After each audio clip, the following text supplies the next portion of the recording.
하나님 말씀 보겠습니다. 하나님 말씀은 열왕기상 18장 41절에서부터 46절 말씀까지 봉독하겠습니다. 엘리야가 아합에게 이르되 올라가서 먹고 마시소서 큰 비소리가 있나이다. 아합이 먹고 마시러 올라가니라. 엘리야가 갈멜산 꼭대기로 올라가서 땅에 꿇어 엎드려 그의 얼굴을 무릎 사이에 놓고 그의 사환에게 이르되 올라가 바다 쪽을 바라보라. 그가 올라가 바라보고 말하되 아무것도 없나이다. 이르되 7번까지 다시 가라. 7번째 이르러서는 그가 말하되 바다에서 사람의 손만한 작은 구름이 일어나나이다. 이르되 올라가 아합에게 말하기를 비에 막히지 아니하도록 마차를 갖추고 내려가소서 하라 하니라. 조금 후에 구름과 바람이 일어나서 하늘이 캄캄해지며 큰 비가 내리는지라. 아합이 마차를 타고 이스르엘로 가니 여호와의 능력이 엘리야에게 임하매 그가 허리를 동이고 이스르엘로 들어가는 곳까지 아합 앞에서 달려갔더라. 오늘 말씀을 통해서 기도의 자세라는 말씀을 나누도록 하겠습니다. 지난주 말씀에 이어서 계속적으로 갈멜산에서 대결된 그 엘리야를 살펴보도록 하겠습니다. 여러분, 엘리야는 어떤 사람입니까? 엘리야는 야고보서 5장 17절 말씀에 보니까 엘리야는 우리와 성정이 같은 사람이로되 엘리야는 우리와 같은 사람이에요. 엘리야만 특별한 사람이 아니고 또 엘리야만 하나님께 기도에 응답받은 사람이 아니고 우리가 똑같은 사람입니다. 그런데 여러분, 분명히 우리와 달랐던 것 같아요. 달랐어요. 엘리야가 기도하면 하늘에서 불이 내려오고 엘리야가 기도하면 하늘에서 비가 내려오는 거예요. 엘리야의 기도와 우리의 기도가 무엇이 다를까요? 오늘 말씀을 통해서 엘리야의 기도를 살펴보고 우리의 기도의 자세가 올바로 서 있는지 살펴보기를 주의 이름으로 축원해 올립니다. 엘리야가 갈멜산 대결에서 승리할 수 있었던 비결은 딱 한 가지, 기도에 있습니다. 갈멜산의 그 대결, 어떤 대결입니까? 불이 내려오는 대결이잖아요. 여러분, 불이 내려오도록 기도하면 불이 내려오고 비가 내려오도록 기도하면 비가 내려온 거예요. 기도가 점차 메말라가는 이 시대에 정말 생수와 같은 메시지입니다. 여러분, 본문은 기도가 능력임을 가르쳐 줍니다. 기도가 문제 해결의 열쇠임을 가르쳐 줍니다. 엘리야의 기도를 통해서 오늘 기도의 자세에 대해서 살펴보겠습니다. 엘리야는 갈멜산에서 두 가지 기도를 했어요. 하나는 하늘에서 불이 내려오도록 기도했고요. 또 다른 하나는 비가 내려오도록 기도했습니다. 불이 내리는 기도에서는 기도의 내용이 나와 있고요. 또 비가 내리도록 하는 그 기도에는 기도의 자세에 대해서 설명하고 있습니다. 오늘 이 시간에는 기도의 자세에 대해서 말씀을 나누도록 하겠습니다. 첫째는 기도의 자세, 첫째는 기도의 확신이 있어야 됩니다. 41절 말씀입니다. 엘리야가 아합에게 이르되 올라가서 먹고 마시소서 큰 비 소리가 있나이다. 본문이 가르쳐주는 기도의 그 원리는 확신입니다. 확신이에요. 확신. 기도의 출발은 확신에서부터 출발해야 됩니다. 엘리야는 분명히 확신을 가지고 있었습니다. 엘리야가 아합에게 이르되 올라가서 먹고 마시소서 큰 비 소리가 있나이다. 확신이죠. 근데 사실 아직 비의 징조가 없어요. 그리고 엘리야가 아직 비를 내려달라고 기도하지도 않았어요. 그런데 먹고 마셔라. 아합에게 가서 지금 먹고 마십시오. 비가 지금 내릴 것이니까 가서 잔치하십시오. 마음의 평안을 얻으십시오. 이렇게 이야기를 하고 있는 거예요. 여러분, 엘리야의 이런 태도에 대해서 어떻게 생각하십니까? 엘리야가 너무나 교만한 것입니까? 자기 확신에 차 있는 것입니까? 경솔한 것입니까? 아닙니다. 엘리야의 확신입니다. 하나님에 대한 분명한 믿음의 확신입니다. 아직 나타나지 않는 일에 대한 믿음의 확신이 엘리야에게 있었습니다. 엘리야는 이렇게 말한 후 이제 기도하러 갈멜산 정상으로 올라갑니다. 기도는 여러분 이 확신으로부터 시작이 되어야 됩니다. 이루어질 것, 여러분 기도는 이루어질 것을 믿고 확신하는 것으로부터 시작이 되어야 된다는 거예요. 그래서 여러분 기도는 그 성격상 확신이에요. 확신을 가지고 기도하셔야 됩니다. 여러분, 확신이 결여된 그 기도는 단순히 그냥 종교 행위일 뿐이에요. 여러분, 그것은 그냥 노동이에요. 낭비예요. 그 기도요, 그렇게 그냥 확신 없는 그 기도, 그냥 종교적인 행위에 지나칠 뿐입니다. 그러면 엘리야가 이렇게 기도에 확신을 가지고 한 그 기도의 근거는 무엇입니까? 그것은 하나님의 말씀이에요. 엘리야가 자기의 감정으로 그렇게 확신하고 있는 게 아니에요.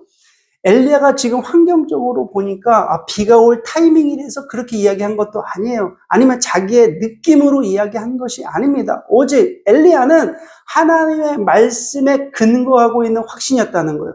18장 1절 말씀에 보니까 많은 날이 지나고 제3년에 여호와의 말씀이 엘리야에게 임하여 이르시되 너는 가서 아합에게 보이라. 내가 비를 지면에 내리리라. 내가 비를 지면에 내리리라. 이 말씀은 하나님께서 엘리야를 아합에게 보내시기 전에 주신 말씀이에요. 그래서 엘리야가 비를 확신하는 그 이유가 하나님의 말씀이 있었기 때문에 그렇습니다. 엘리야의 청력이 뛰어나서 그 비 소리를 들은 것이 아니라 하나님의 약속의 말씀이 들었기 때문에 모든 사람들이 그 비의 소리를 듣지 못했을 때 엘리야는 그 비 소리를 들었다는 것입니다. 이것이 믿음이고 이것이 확신입니다. 기도는 여기서부터 시작돼야 돼요. 기도는 여기서부터 확신으로부터 시작이 돼야 돼요. 그럴 때 힘이 있고, 그럴 때 기도에 능력이 있고, 그럴 때 기도에 하나님의 응답이 있는 줄 믿습니다. 그러면 우리가 이렇게 질문할 수 있어요. 하나님의 약속의 말씀이 있다면 기도할 필요가 있습니까? 하나님의 약속의 말씀이 있으면 다 해주시는 거 아닙니까? 굳이 내가 기도할 필요가 있습니까? 이렇게 질문할 수 있습니다. 그런데 예레미야 36장 37절 말씀에 이렇게 말씀합니다. 나 여호와가 말하노라. 그래도 이스라엘 족속이 이와 같이 자기들에게 이루어 주기를 내게 구하여야 할지니라. 그래도 내게 구하여 할지니라. 이것이 하나님의 원하심입니다. 하나님께서 원하시는 것. 하나님의 약속의 말씀에 대해서 우리의 믿음을 하나님은 보기를 원하시는 거예요. 그래서 하나님께서 우리가 기도를 하길 원하시는 거예요. 약속의 말씀이 있음에도 불구하고 우리가 계속적으로 기도하기를 원하시는 것입니다. 여기서 우리는 기도를 어떻게 정의할 수 있냐면 기도란 하나님의 약속의 말씀에 대한 믿음으로 보이는 행위다. 이게 기도라고 정의할 수 있습니다. 말씀을 믿는 사람은 기도할 것이지만 말씀을 믿지 않으면 기도하지 않을 것입니다. 엘리야는 지금 기도하러 갈멜산 정상으로 올라갑니다. 그리고 그 말씀을 믿기에 하나님 앞에 무릎을 꿇고 머리를 무릎 사이에 놓고 기도하고 있는 것입니다. 여러분들은 기도에 이런 확신이 있습니까? 여러분들이 드리는 수많은 그 기도들, 이런 확신 가지고 여러분들의 기도를 드리고 있습니까? 우리가 여러분 드리는 모든 기도 가운데 이런 확신으로 기도하시기를 주님의 이름으로 축원해 올립니다. 기도의 자세 두 번째는 간절히 기도해야 됩니다. 간절히 기도하라는 이야기는 집중해서 기도하라는 의미입니다. 42절에 보면 엘리야의 기도의 자세가 나옵니다. 아합이 먹고 마시러 올라가니라. 엘리야가 갈멜산 꼭대기로 올라가서 땅에 꿇어 엎드려 그 얼굴을 무릎 사이에 놓고. 엘리야가 어떤 자세로 기도합니까? 땅에 꿇어 엎드려 그 얼굴을 무릎 사이에 넣었다. 이 자세가 상당히 어려워요. 굉장히 어려워요. 저도 한번 흉내를 내보려고 이 자세로 기도하는데 절대 되지 않아요. 할 수 없어요. 그러면 여러분 엘리야가 지금 이런 자세로 기도했다라는 것이 우리도 그럼 그런 자세로 기도해라. 무릎을 꿇고 아주 땅에 무릎을 꿇고 그 다음에 머리를 무릎 사이에 넣고 꼭 그렇게 기도하라. 그런 의미입니까? 이것은 여러분 그런 의미가 아니라 엘리야가 하나님께 기도하는 기도의 간절함을 의미하는 거예요. 온전히 기도에 집중하는 그 엘리야를 지금 보여주고 있다는 거예요. 그래서 야고보서 5장 17절에도 이렇게 표현하고 있는 거예요. 엘리야가 간절히 기도했다. 간절히 기도했다는 거예요. 기도는 여러분 간절함입니다. 간절히 기도하셔야 돼요. 기도는 간절함입니다. 간절함이라는 것은 하나님께 온전히 집중하는 거예요. 나의 마음과 생각과 나의 모든 것을 하나님께 지금 집중하는 거예요. 하나님께 온전히 집중하는 것이 그 간절함입니다. 우리는 종종 기도를 잘못 이해할 때가 있어요. 그 어떤 기도냐면 기도를 좀 조리 있게 해야지. 기도는 말을 잘해야지. 기도를 논리적으로 해야지. 이렇게 말합니다. 그러나 여러분, 기도는 말 잘함으로 하는 게 아닙니다. 기도는 어떤 좋은 언어의 선택으로 기도하는 게 아니라 진정으로 하나님 앞에 하나님께 집중하는 것에 있다는 거예요. 엘리야의 기도의 능력은 이 간절함에 있습니다. 간절함이라는 것은 곧 믿음이에요. 간절함이 여러분 응답을 얻을 줄 믿습니다. 세 번째 기도의 자세는 기도는 기대가 있어야 됩니다. 엘리야는 사실 간절히 기도했어요. 그런데 간절히 기도하고 나서 어떤 것이 있었냐면 기대함이 있었다는 거예요. 자신의 기도에 하나님께서 응답하실 것을 기대하고 있었다는 거예요. 43절 말씀에 그 사환에게 이르되 올라가 바다편을 바라보라. 저가 올라가 바라보고 고하되 아무것도 없나이다. 가로되 7번까지 다시 가라. 올라가서 바다편을 봐라. 그것이 기대함이지 않습니까? 기도하고 나서 그 사환에게 가서 명령합니다. 야, 바다편을 봐라. 올라가 바다편을 보라. 하나님께서 이루실 것을 기대하면서 야, 올라가 바다편을 봐라. 계속 얘기하고 있는 거예요. 여러분, 기대함이 있는 기도가 건강한 기도입니다. 기대함이 있는 그 기도가 제대로 하고 있는 거예요. 여러분, 그 기대함이 곧 믿음이기 때문에 그렇습니다. 주님은 마가복음에서 기도를 이렇게 가르치고 계십니다. 마가복음 11장 23절에 내가 진실로 너희에게 이르노니 누구든지 이 산더러 들리어 바다에 던지우라 하면 그 말하는 것이 이룰 줄 믿고 마음에 의심치 아니하면 그대로 되리라. 여러분, 마음에 의심치 아니하면 그대로 되리라. 마음에 의심치 않는다는 것은 기대한다는 거예요. 기대가 없다는 것은 마음에 의심하는 거예요. 그렇죠? 네, 마음에 의심하면 기대할 수가 없어요. 마음에 의심을 하지 않으니까 기대하는 거죠. 여러분, 기도하고 기대하지 않으면 여러분 응답이 없다는 말씀입니다. 그래서 여러분 기대가 없는 기도는 불신의 행위예요. 여러분들은 기도한 후 기대하십니까? 여러분들이 수많은 기도 많이 하잖아요. 그렇게 기도하고 여러분 하나님께서 이루실 일에 대해서 기대하십니까? 간절한 기대가 있으십니까?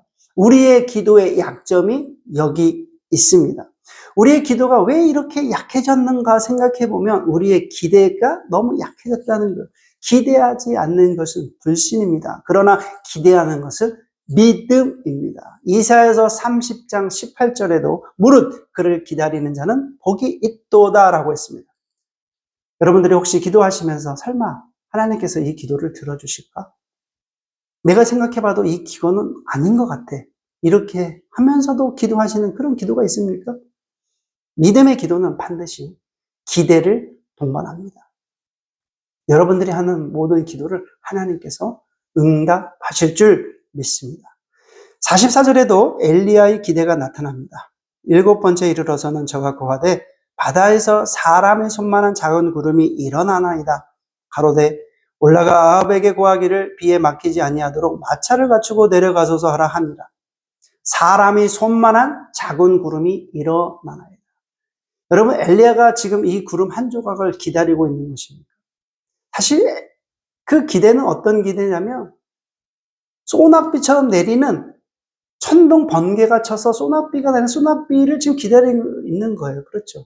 그럼에도 불구하고 엘리야가 그 작은 손바닥만한 그 구름을 구름 한 조각으로 충분했습니다. 왜 그렇습니까?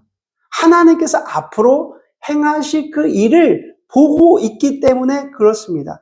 기대하는 사람은 구름 한 조각에도 충분히 웃고 만족할 수 있습니다. 그러나 기대하지 않는 사람은 하나님께서 주신 수많은 사인에도 불구하고 만족하지 못하고 웃지 못하는 거예요. 깨달음이 없으니까 그 이루어짐의 그 감격을 알 수 있겠습니까? 여러분, 결국 그 기대했던 엘리야에게 주어진 그 결과가 무엇입니까? 45절 조금 후에 구름과 바람이 일어나서 하늘이 캄캄해지며 큰 비가 내리는지라. 여러분들은 엘리야의 하나님을 믿습니까? 엘리야의 하나님이 나의 하나님 되심을 믿습니까? 갈멜산에서 엘리야의 기도를 들어주셨던 그 하나님께서 오늘 나의 기도를 들어주실 줄 믿습니까? 그렇다면 여러분, 하나님의 위대한 역사를 기대하시기를 바랍니다. 하나님께서 하늘문을 열어주셔서 하나님의 역사가 나를 통해서, 우리를 통해서 드러나실 것을 여러분 기대하시기를 바랍니다. 네 번째 기도의 자세는 인내하랍니다. 엘리야는 기대를 하고 사환을 올려 보냈어요. 그러나 사환이 뭐라고 합니까? 43절에 보니까 아무것도 없나이다요. 아무것도 없나이다. 그러면 열왕기상 18장 1절에 큰 비를 지면에 내리리라 하신 말씀이 어떻게 되는 겁니까? 지금 아무것도 없는데 여기서 우리가 신앙에 문제가 생길 수 있습니다. 신앙생활의 위기가 여기서부터 시작될 수 있습니다. 우리 신앙생활에도 자주 이런 경험이 있습니다. 우리가 작정 기도하고 수많은 기도하는데 그 기도해도 아무것도 없는 거예요. 그래서도 보니까 너무나 여러분 이렇게 기도해도 계속 기도해도 될까? 또 이렇게 해도 될까? 이런 생각이 드는 것입니다. 그러나 기억하십시오. 하나님은 결코 우리를 실망시키지 않습니다. 큰 비를 내리실 것입니다. 다만 우리에게는 기다리는 훈련을 시키신다는 거예요. 여러분, 갈멜산에서 한 번의 대결로 끝나는 것이 아니에요. 하나님은 계속적으로 지속적으로 훈련시키신다는 것입니다. 엘리야는 그런 절제절명의 그런 위기의 순간에 어떻게 대처합니까? 7번까지 다시 가라. 자기 사환에게 그러죠. 아무것도 없다라고 이야기하는 그 사환에게 뭐라고 얘기합니까? 7번까지 다시 가라. 엘리야는 여러분 기다릴 줄 알았습니다. 하나님의 응답의 때를 기다릴 줄 알았어요. 여기서 7번이라는 숫자는 단순히 숫자의 의미가 아니라 하나님께서 응답하실 때까지 가라는 것입니다. 기다림이 없는 기도 불신입니다. 우리가 여호와 하나님의 응답을 기다리며 인내하지 못하는 그 이유가 무엇입니까? 그것은 불신 때문에 그렇습니다. 엘리야가 하나님의 때를 기다릴 수 있었던 것은 무엇입니까?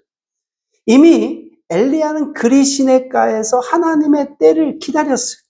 까마귀가 물어다주는 그 음식으로 연명하면서 하나님의 뜻을 기다린 거예요. 1년도 아니고 2년도 아니고 3년만 동안.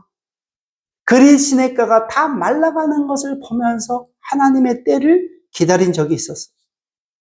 사르밧 과부를 통해서 기다린 적이 있습니다. 기다림의 훈련을 받았습니다.